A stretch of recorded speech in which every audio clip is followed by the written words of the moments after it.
네, 전 세계적으로 코로나19 백신 접종이 시작되면서 백신 여권에 대한 관심도 뜨겁습니다. 코로나 백신을 맞았다는 일종의 증명서에 해당하는 백신 여권이 있다면 입국 규제를 완화할 수도 있겠다는 건데요. 최근 영국 왕립학회가 이런 백신 여권 도입에 신중해야 한다는 의견을 냈습니다. 금창우 기자와 자세한 내용 알아보겠습니다. 자, 백신 여권을 사용하겠다고 밝힌 나라들이 현재 얼마나 되죠? 네, 영국 매체 가디언지에 따르면 현재 세계 각국에서 이 백신 여권이 속속 도입이 되고 있습니다. 네. 북유럽과 가까운 에스토니아는 세계보건기구 그리고 다른 나라들과 협력을 해서 국경에서 백신 증명서를 확인을 하고 있고요. 이스라엘은 스마트폰에서도 볼 수 있는 녹색 여권을 도입해 숙박시설 등에 출입할 때 사용토록 하고 있습니다.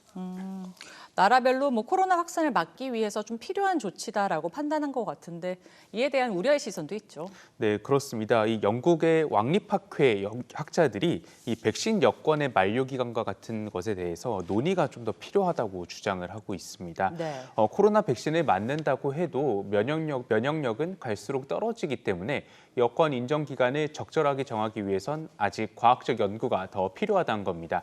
이 코로나 변이 바이러스도 변수인데 백신에 따라서 변이 바이러스에 대한 효력이 다르기 때문입니다. 그래서 학자들은 어떤 백신을 맞았는지 확인을 하고 여권도 거기에 따라 달라져야 한다고 지적을 합니다. 백신 접종 순서에 따른 차별도 발생할 수 있는데요. 만약 백신을 2번 접종받아야 이 여권을 발급받을 수 있으면 접종 우선순위에서 밀린 젊은이들이 불이익을 받기 때문입니다. 예. 이들은 백신 여권의 사용 범위도 또 정확해야 한다면서 만약 채용이나 주택 신청과 같은 것들에 활용될 경우 부당한 차별이 발생할 수도 있다고 강조했습니다. 이런 문제점들을 고려하면 아무래도 백신 여권을 도입하기 전에 각국의 정부가 조금 더 신중하게 논의를 해야 할 필요가 있을 것 같습니다. 백신의 종류나 차별 문제도 있고 위조 여건이나 실효성 문제들도 있더라고요. 아직은 좀 더 심도 깊은 논의들이 필요해 보입니다. 자, 이번엔 미국으로 한번 넘어가 보죠.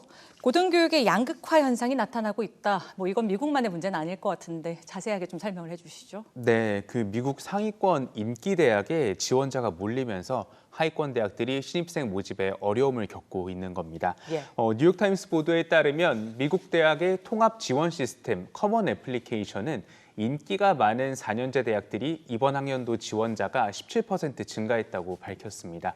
하지만 인지도가 낮은 학교들의 지원자 수는 급감했는데요. 캘리포니아 주립대학 가운데 하나인 칼폴리포무나 대학의 지난해 지원자 수는 전년도에 비해 40% 줄었습니다. 이 대학은 결국 과거에 이 학교에 지원을 했다가 불합격했던 학생들에게까지 직접 전화를 걸어서 신입생을 유치해야 했습니다. 예. 또 메릴랜드주의 로욜라 대학은 지원서 마감을 2주나 연장했는데도 전체 원서 접수가 기존에 비해 12% 감소했습니다. 인기 있는 대학의 경쟁 과열이나 줄 세우시 입지 문제도 있겠지만 최근에 미국에서 이런 문제가 나타나는 건 또 다른 이유가 있죠. 네, 그렇습니다. 아무래도 코로나 영향으로 인한 대입제도 변화 때문입니다. 지난해 코로나 영향으로 1,700개 대학이 우리나라의 수능과 같은 이 SAT 그리고 또 ACT의 점수를 보지 않겠다고 했는데요. 예, 그렇죠. 상황이 이렇다 보니까 그동안 써볼 엄두를 내지 못했던 대학에도 학생들이 상향 지원을 한 겁니다. 대입에서 SAT나 ACT 점수를 보지 않는 거는 당분간 또 이어질 예정이어서 지원자 양극화 현상도 지속될 전망입니다. 네, 지켜봐야겠습니다. 자, 이번엔 학내 성평등과 관련된 소식인데요. 미국에서 성전환 학생의 화장실 사용을 놓고 법적 다툼이 벌어지고 있다.